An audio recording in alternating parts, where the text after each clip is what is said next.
bienvenue dans cette nouvelle vidéo. Aujourd'hui, on va parler d'une série. Tout à fait. Bonjour oui. Tout le monde. Nous sommes en cosplay, voilà, enfin un peu cosplay improvisé. placard, hein, cosplay improvisé. Tu incarnes le perso Aram et je suis Mugan, je suis censée être un homme. Voilà. Elle ressemble à un homme. Hein. Je suis un homme. Elle bonsoir. est belle, sexy. Elle est suave. J'ai une voix suave et sexy, bonsoir. Ça va partir dans le bêtisier. Ah là là. Non, pas du tout. Voilà, on va vous parler de la série Black, qui est une série coréenne que vous pouvez retrouver sur Netflix, qui est assez cool d'ailleurs. Hein. On va vous en parler, on va vous donner un petit peu nos avis sur la série. C'est une série qu'on a trouvée totalement par hasard sur TikTok les soirs. Voilà, tu peux enlever tes lunettes. Ouais, non, parce on que vous expliquera pourquoi les lunettes. Voilà, c'est une série que j'ai trouvée sur TikTok un soir où j'étais dans mes pleines crises d'insomnie. Voilà. J'étais encore avec toi à ce moment-là, puisque je l'ai vu avec toi. Ah ouais, c'est vrai. Ouais. Ah ouais. Justement, on s'est dit, tiens, ça a l'air sympa ça. Oui, ouais, je vous mettrai un petit extrait si je retrouve l'extrait que j'ai vu. Voilà, j'ai vu cet extrait du coup sur une vidéo TikTok et je vous avoue que j'ai beaucoup aimé. Moi qui suis très tout ce qui est paranormal, ésotérique, forcément, le côté fantastique et paranormal de la série m'a appelé, on va dire. Tout à fait. Et puis je me suis dit, tiens, vu qu'elle est sur Netflix, autant aller chercher et autant aller voir. Et j'ai vu que voilà, la série était là, que les épisodes font à peu près 1 heure, donc quand même, on est sur du gros format. Entre 1h et 1h20 hein, pour les plus gros. Ouais, ça dépend. Ouais. Il y a des épisodes qui vont jusqu'à carrément 1h30, donc on est quasiment dans un film, quoi. Bah ouais, c'est quasiment un film. C'est une série, mais film. Ouais, mais c'est pas plus mal parce qu'au final, tu vois, ça permet de garder un petit peu de suspense parce qu'au pire, si t'as pas le temps de regarder 2 épisodes, tu te dis je regarde mon épisode le soir et puis je regarde le suivant demain, quoi. Non, et puis je trouve que même le format dans l'ensemble, même si les épisodes, sont plus longs, bah ça enlève rien à la série et plus tu t'attends à quelque chose et moins c'est ce à quoi tu t'attends. Bref, dans cette série, on suit du coup Aram, qui est une jeune fille qui porte des lunettes de soleil et ça lui permet en fait d'éviter de voir l'ombre de la mort. J'ai vu ton fail avec tes cheveux. Donc on la refait, voilà. Voilà, elle a du coup ces lunettes de soleil qui lui permettent du coup de voir, d'éviter de voir l'ombre de la mort puisque c'est un don qu'elle a depuis qu'elle est enfant. Et malheureusement elle en a peur au début de la série et ça risque de lui porter préjudice un peu plus tard dans la série. On aimerait éviter de spoiler l'histoire. Et elle va rencontrer un inspecteur de police qui s'appelle Mugan Chi, si je dis pas de bêtises. Il me semble, oui. Anne Mugan. Donc y a pas de chi. Hein. Bah, je sais pas qui c'est qui l'appelle Mugan Chi à chaque fois. Bah, Mugan, voilà. Qui est un inspecteur de police, mais qui est pas, disons, très professionnel. Ouais. Voilà, il a horreur de voir des scènes de crime, il tombe malade quand il voit un cadavre, voilà, c'est... Il est timide. Ouais, voilà, c'est pas l'inspecteur de police qu'on aimerait côtoyer, voilà. Et puis, dans ce premier épisode, on apprend déjà un peu plus au début, sur Aram et sur son pouvoir, je dirais plutôt son don. Son don, son don de voir l'ombre de la mort. Et elle va, du coup, rencontrer ce fameux inspecteur de police. Ouais, est-ce qu'on en parle un petit peu de cette fameuse scène où on découvre son don, tu vois? Oui, Quand même, ça on peut spoiler. Non, parce que du coup, elle va rencontrer donc du coup l'inspecteur à son travail, puisqu'elle travaille dans une espèce de fast-food coréen, et elle va retenir en fait son ex-petite amie parce qu'elle a vu l'ombre de la mort sur lui et qu'elle lui dit non, ne t'en va pas, reste 5 minutes, sans forcément lui dire que voilà, il y a une ombre de la mort derrière lui. Sauf que celui-ci ne veut pas écouter, il s'en va et il se fait renverser par un camion. RIP. La série commence bien, premier mort de la série. Tu avais qu'à écouter Gérard. Gérard Junji, ce que tu veux. Ouais, j'ai essayé en mélange coréen. Junji-sun, voilà. C'est bien ça, Gérard Junji-sun. C'est bien. Bref, premier mort dans la série. Elle va avoir du coup cette fameuse scène avec l'avion où elle va se faire voler ses lunettes par la petite fille qui ne va malheureusement pas vouloir lui rendre ses lunettes, Voilà. et elle va s'apercevoir qu'il y a une ombre, puis deux, puis trois, puis une multitude d'ombres dans l'avion. Elle commence à avoir peur et à dire que justement l'avion va s'écraser et que Tout le monde va mourir. Que tout le monde va mourir. Elle panique, personne ne veut la croire, et finalement les vigiles la sortent de l'avion et on voit l'avion décoller au loin, et plus tard on entend que cet avion, ce fameux avion, s'est crashé et qu'il ne reste Voilà. et... RIP. Voilà, donc c'est là où Mugang va commencer à lui demander mais comment tu peux savoir, enfin qu'est-ce qui s'est passé, machin. Et ça va venir dans l'histoire que elle va finir par lui raconter qu'elle voit l'ombre de la mort et que ci et que ça. Il lui dit au fond que c'est pas tant une malédiction en soi, que c'est plus un don et qu'elle pourrait sauver des vies grâce à ça. Et il va essayer de l'aider à sauver des vies.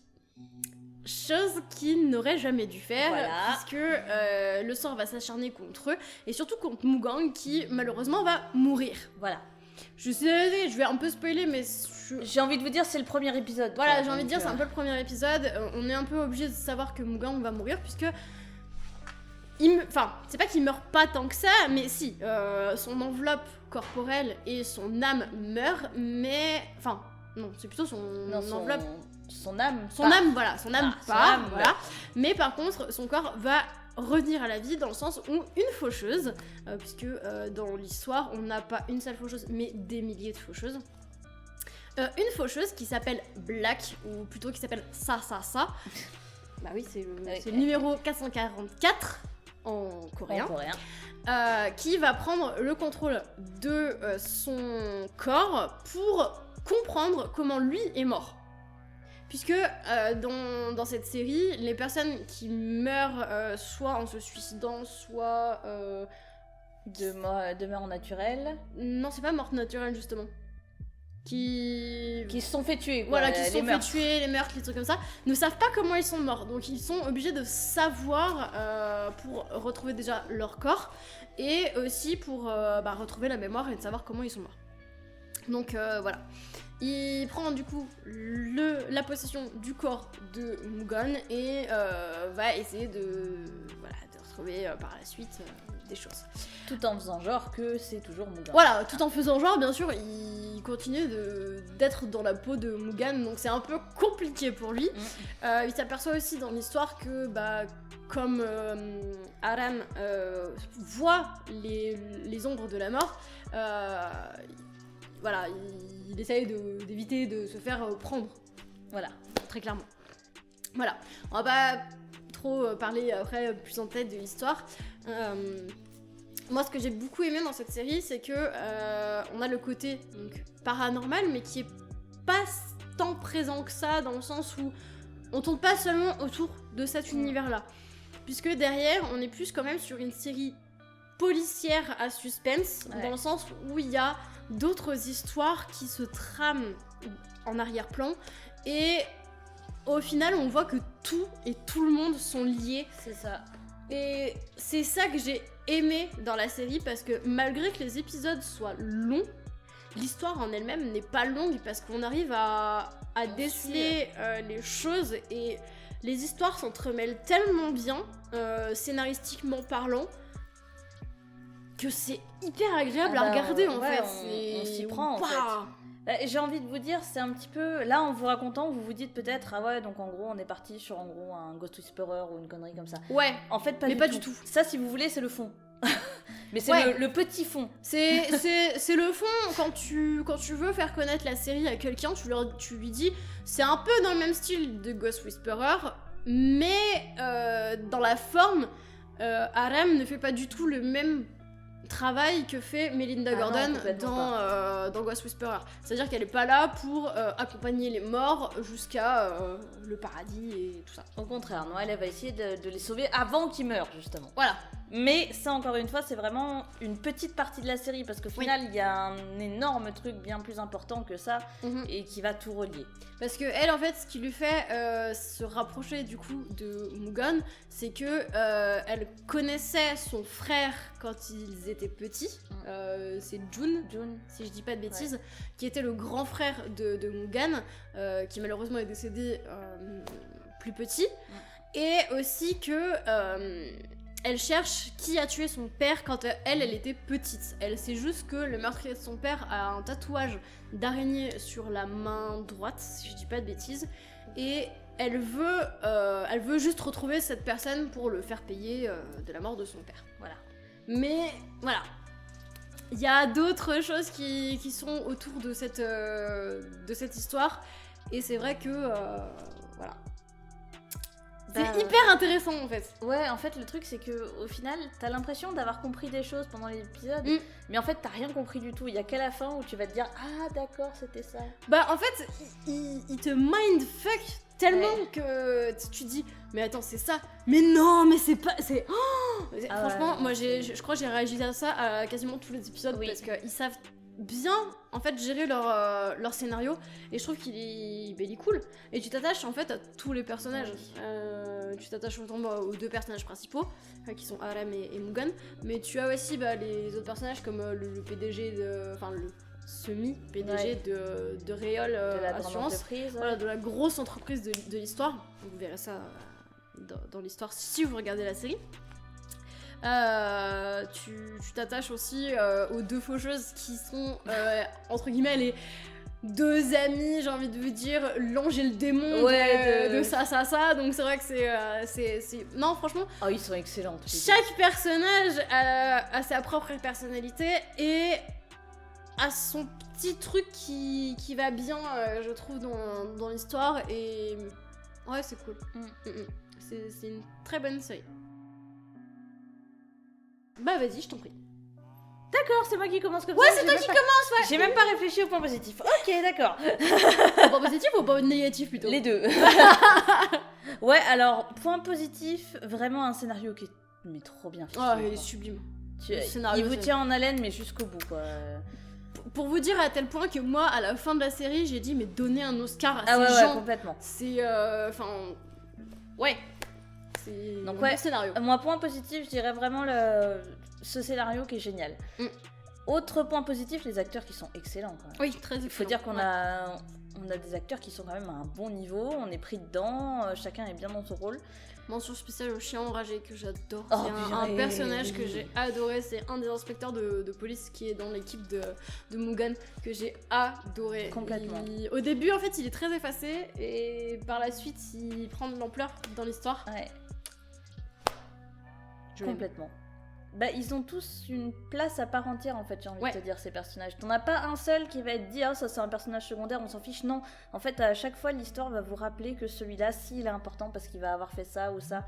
Et c'est formidable. Dans l'histoire t'as vraiment personnages principaux, donc les deux personnages principaux. Oui, les deux. Et personnages secondaires. T'as pas vraiment de personnages entre guillemets tertiaire. Ouais, t'as pas de personnage qui sert à rien. À part peut-être la maman de Aram qui est pas souvent présente, mais voilà. T'as quelques personnages qui sont tertiaires, mais pas énormément, je trouve. Et c'est ça qui fait, pour moi, un bon scénario dans cette série. Complètement.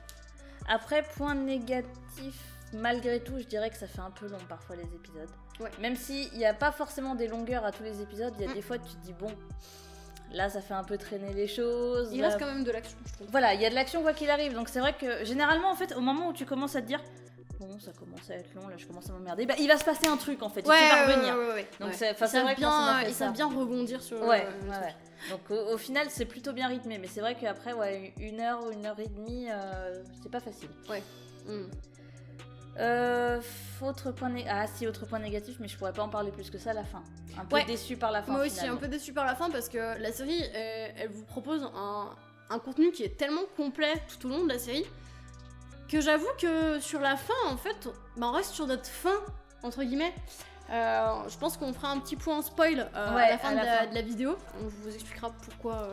Voilà. Ouais, pourquoi la fin nous a un peu déçus. Alors, elle est pas mal, hein, elle est bien. Oui, elle est bien. C'est une très très bonne fin. Hein. Mais c'est que avec Stella, on avait fait tellement de pronostics pour la fin. Grave. On vous l'explique même plus. Hein. On les a pas notés, mais je pense que si on les avait notés, on aurait une feuille qui serait grande comme ça, quoi. Ça dépasserait. Et c'est vrai qu'on est arrivé à cette fin et on s'est dit c'est tout. Bon, ben voilà. Affaire suivante. Autre chose. Des bonnes petites pointes d'humour placées au bon moment. Oui. Pareil, je reviens, c'est un petit peu la même chose que le rythme en fait, mais c'est vrai que la série, même si elle se veut très sérieuse, parce que ça reste série policière, thriller et tout ce qui va avec, il y a des petites pointes d'humour qui sont juste magiques. Oui, largement. Et qui sont toujours bien placées, pareil. Mm-mm. Voilà, pour moi, pour l'instant, c'est tout ce que je vois. On passe au côté spoil. Voilà, allez. Et toi, tes points positifs, négatifs, non? Bah, c'est la même chose, donc je vais pas, je vais pas répéter. Ouais, c'est vrai. Je vais pas répéter la même chose que ce que t'as dit, donc voilà. On passe à une partie spoil. Si vous avez envie de regarder la série, bah coupez la vidéo ici. Merci d'avoir regardé et n'hésitez pas à nous suivre sur les réseaux, c'est-à-dire YouTube, Facebook et Twitch, puisque je fais beaucoup beaucoup de jeux d'horreur en ce moment sur Twitch, puisqu'on est sur Project Zero, donc n'hésitez pas à nous suivre. Voilà. Pour les autres qui n'ont pas forcément envie de regarder la série, mais qui n'ont pas de soucis sur le spoil, on va partir sur une partie spoiler. C'est parti pour le côté spoiler. On a parlé du début donc de la série. En fait, vraiment, il y a quelque chose au niveau de la série qui est cool sur les histoires qui sont entrelacées. C'est que au fur et à mesure, on apprend vraiment pourquoi ça est dans le corps de Mugan, puisque on apprend au final que c'est son frère Jun, qui est revenu mais qui ne sait pas qu'il est Jun, justement. C'est pour ça qu'ils ont tous des numéros en fait, les faucheuses, c'est parce qu'ils ne savent pas qui ils sont, donc ils ont obligatoirement un numéro. Et tant qu'ils n'ont pas retrouvé en fait leur corps et ce qui s'était passé, ils s'appellent par leur numéro. Par leur numéro, voilà.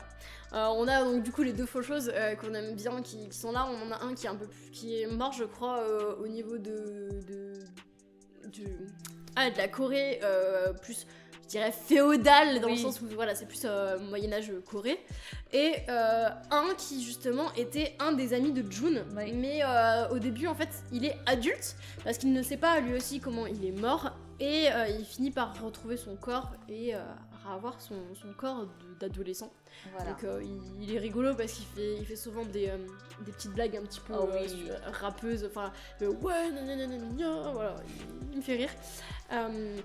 Donc on a déjà cette histoire là, mais on sait pas trop comment il s'est retrouvé là non plus. Et à l'époque aussi on apprend dans l'histoire que Aram était amoureuse de Jun, et que là elle se dit ah mais c'est peut-être lui, est-ce que voilà, je commence à tomber amoureuse, mais elle sait pas que c'est vraiment Jun. Voilà. Alors que pas du tout, au début pas du tout, c'est censé être Mugan, et que voilà, même s'il y a une petite histoire d'amour entre deux. Voilà. Mais finalement en fait on en apprend plus parce que les histoires s'entrelacent tellement, dans le sens où en fait le meurtre de son père est relié au meurtre de Jun, qui est relié à une sale affaire. Voilà. Donc le fameux mec en fait avec le tatouage d'araignée sur la main, c'est donc le gars qui a tué son père, mais il revient en fait dans l'histoire. Voilà. Même dans l'histoire présente, c'est pas forcément dans le passé, puisqu'il va éliminer un peu plein de gens pour éviter que le secret en fait il y a un autre secret au niveau d'une histoire, c'est que le grand PDG de Réol qu'on parlait tout à l'heure, alors pas celui que je vous disais, celui qu'on aimait bien, c'est son fils, oui voilà. Donc le grand PDG qui maintenant est plus vieux, dans les années 95-97. Oh là, je me rappelle plus. C'est dans ces années-là, 95 ou 97. À cette époque, en Corée du Sud, ils autorisaient encore la prostitution mineure. Et ce fameux PDG en fait a eu des avances, enfin il a fait des avances à des mineurs, et il a eu des services sexuels de la part de mineurs. Et justement ce fameux gars avec le tatouage d'araignée sur la main a été engagé pour tuer des gens, pour éviter qu'ils parlent par rapport à cette affaire. Mais on apprend en fait au milieu que la fameuse jeune fille qui a eu ces avances de la part du PDG, en fait, était l'amie et l'amoureuse, en fait, de June. Donc, vous voyez comment ça s'entrelace entre Vous commencez à voir le problème. Donc, vous voyez un petit peu le problème de l'histoire. Et à ce moment-là, en fait, là où June aurait été tuée, entre guillemets, tout se passe en fait dans une vieille usine désaffectée. Et on est avec la fameuse jeune fille. Cette jeune fille, dans l'époque actuelle, est la fiancée de Mugen. Voilà. Donc vous voyez à quel point le scénario est hyper bien ficelé. C'est tordu. C'est tordu et on le sait pas. On le sait pas au début. On apprend ça vraiment au milieu de la série ou genre vers quasiment la fin de la série. Donc c'est hallucinant à quel point c'est super bien ficelé. Donc je reviens au passé, cette jeune fille est en train de littéralement se faire lyncher par sa patronne de bar clandestin, voilà, de prostitution et tout ça, en mode oui, il y a un journaliste qui a fait une vidéo sur toi, qui a fini par te violer, où est-ce qu'elle est cette fameuse cassette? En fait, tout tourne autour de cette fameuse cassette, et elle veut pas lui la donner parce qu'elle sait pas où elle est, enfin voilà, il y a toute une histoire. Et finalement, c'est Mugen, à l'époque, donc petit, qui finit par frapper cette femme et qui croit qu'elle est morte. Et le gars au tatouage d'araignée arrive et va vouloir les buter tous les trois, en fait, les trois gamins, pour qu'il y ait personne, enfin pour qu'il n'y ait pas de voilà, pas de témoins. De témoins. Sauf que ça se passe pas du tout comme prévu. Il va court après la jeune fille. Ah oui. Il court après la jeune fille sans le voir au début, Mugen et June. Et finalement, il lui dit, enfin June essaye un stratagème parce qu'il avait fait une cassette pour l'anniversaire de la jeune fille en lui disant c'est moi qui ai la cassette, si tu as vu, viens me chercher, machin. Donc il lâche les deux jeunes filles puisqu'il y a elle et sa meilleure amie qui fait aussi partie du réseau de prostitution. Et il court après June et il le retrouve à un autre endroit du hangar. Et je crois que c'est là où Mugen justement met un coup sur le gars au tatouage d'araignée, et qui lui dit, June dit à son frère, dégage parce que ça va super mal se passer. Et il finit par se cacher. Il se cache du gars à l'araignée, et c'est là que le père de Aram arrive. En mode, mais qu'est-ce que tu fais là? Moi, je suis en pleine mission. Il faut que tu t'en ailles. Il y a un gars sur qui je suis en train d'enquêter. Va-t'en. Sauf que on entend une détonation d'un pistolet parce que le père de Mugen venait de se battre, je crois, avec le gars au tatouage d'araignée. Et on pense que c'est lui qui aurait tué, qui aurait mis une balle dans la tête à June. Mais en fait, non. Ce n'est pas lui. Puisque Aram avait vu, avant que son père parte pour cette fameuse mission, elle avait vu une ombre derrière son père, et son père n'a pas voulu l'écouter. Il lui a dit, si mon heure est arrivée, mon heure est arrivée. Sauf que elle ne voulait pas, elle l'a suivi, et pensant qu'en fait c'était une ombre à côté de son père, elle a tiré, sauf que c'était June. Voilà. Et qu'elle a mis une balle dans la tête de June. Donc elle est elle-même meurtrière entre... Oui et non, parce que dans le sens où finalement June a réussi à partir, il a retrouvé sa mère d'adoption. Parce que là aussi on a encore une histoire, je vous fais un gros résumé, hein. Mais voilà, il retrouve sa mère d'adoption. Et le problème c'est que Mugen, de son côté, lui a un problème cardiaque. C'est que s'il fait trop d'efforts, il risque de mourir. Et il attend, je crois, une greffe de cœur, si je dis pas de bêtises. Donc voilà, elle retrouve June à cet endroit, qui est blessée à la tête, qui a du sang, elle sait pas ce qui s'est passé, elle le prend dans sa voiture, elle va pour l'emmener à l'hôpital puisque sa maman est infirmière. Ou médecin, je sais plus lequel des deux, je crois que c'est médecin. Donc elle va pour aller essayer de le sauver.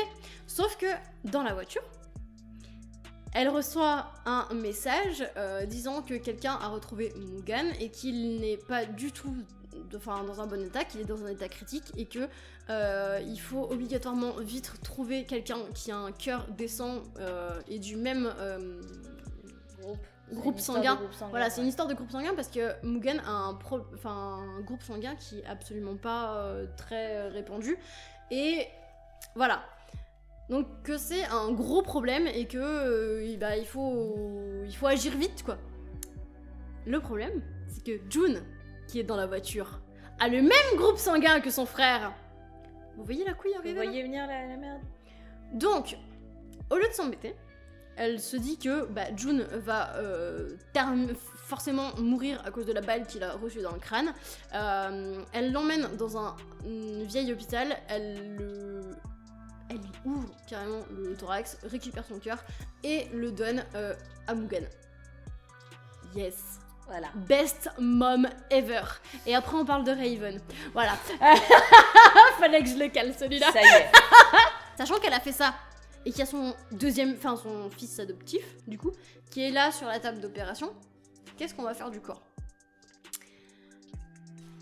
Très simplement, elle prend une voiture, elle fout son fils dans la voiture, et boum, elle le jette à la mer. Yes! Voilà. Super. Et pour faire style que June est mort, il y a un gamin et elle lui roule dessus. Et voilà, elle fait passer ça pour son June qui est mort. Et voilà. Fin de l'histoire. C'est waouh, c'est tellement entremêlé. Enfin non, franchement, regardez la série parce qu'elle est vraiment cool de ce côté-là. Donc ça qui est en fait June apprend cette fameuse histoire et ne voulant pas dire du coup à Aram que entre guillemets c'est de sa faute qu'il va mourir, il préfère repartir et il veut éviter que tout ce qui s'est passé en fait dans le présent, pas forcément, aussi dans le passé. Oui, et aussi dans le passé, il va repartir, donc du coup, chez les faucheuses. Et ils ont une règle au niveau des faucheuses, c'est que s'ils tuent un humain en tant que faucheuse dans le corps d'un humain, ils sont bannis, entre guillemets, du monde des humains.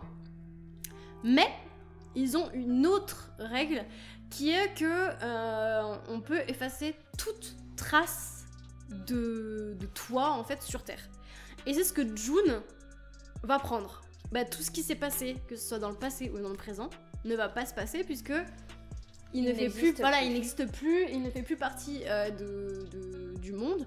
Donc on voit un présent et un passé alternatif dans le sens où Aram va avoir d'autres... elle n'a même plus son don, même j'ai envie de te dire. Oui, je crois qu'elle a même plus son don. Elle n'a plus son don, elle va aller à l'université comme tout le monde, elle va avoir un travail, le travail dont elle rêvait comme tout le monde, et une vie saine et posée, j'ai envie de te dire. Et jusqu'à ce qu'elle soit vieille, et c'est là, vers la fin de la série, où on la revoit donc des années plus tard avec son meilleur ami et ses petits-enfants, et son meilleur ami, du coup, lui donne une boîte dans laquelle il y a un bracelet avec ses initiales à elle et celle de June, et là, elle se rappelle ce qui s'est passé. Elle se rappelle de tout. Les souvenirs reviennent et elle meurt sur un banc, comme ça. Et elle revoit du coup June, elle redevient jeune, entre guillemets. Enfin voilà, elle a son âme, elle devient jeune. Et elle revoit June et elle lui dit, je sais plus ce qu'elle lui dit, c'était toi ou je sais plus quoi, je me rappelle plus. Je sais plus. Enfin bref, ils partent tous les deux en amoureux au paradis. Ouais, c'est ça. Donc... c'est là où ça me dérange en soi parce que je m'attendais pas du tout à une fin pareille. Je m'attendais vraiment à la fin où finalement il va rester dans le corps de Mugen et peut-être lui dire la vérité et... Mais non. Ouais, non, je sais pas. On est parti sur une fin un petit peu en mode il était une fois et tout est bien qui finit bien, quoi. Ouais. C'est ça qui est un peu dommage. C'est que c'est une dans fin un sens, on est facile, sur tout est bien qui finit bien. Mais ouais, enfin, je sais pas. J'ai trouvé que c'était une fin de facilité. Ouais. Dans le sens où il aurait pu, je pense, lui dire, et même si ça lui aurait fait un choc, je pense que... Parce qu'au final, c'est pas vraiment elle qui l'a tué, puisque... j'en reviens au niveau de sa mère adoptive. Au final, après qu'elle ait transféré son cœur, le cœur de June dans le corps de Mugen, elle reçoit un appel en mode « Hey, on a un donneur !» t'as juste envie de dire... Voilà, je biperai au montage, Voilà. mais enfin, franchement, quoi. La nana, au lieu d'attendre et d'essayer de sauver son deuxième fils, et bah non, par... Ouais, mais après, le truc qu'ils avaient quand même précisé, c'est qu'il aurait pas pu s'en sortir sans de graves séquelles. Donc au final... Oui, mais enfin, voilà, quoi. Tu sais pas, en fait, comment un corps peut réagir, donc peut-être qu'il n'aurait pas eu de séquelles, peut-être que... Voilà. Dommage. Donc voilà pour cette série. Et bah écoutez, j'espère que cette vidéo vous aura plu, que la petite partie spoil bah vous aura plu aussi, voilà.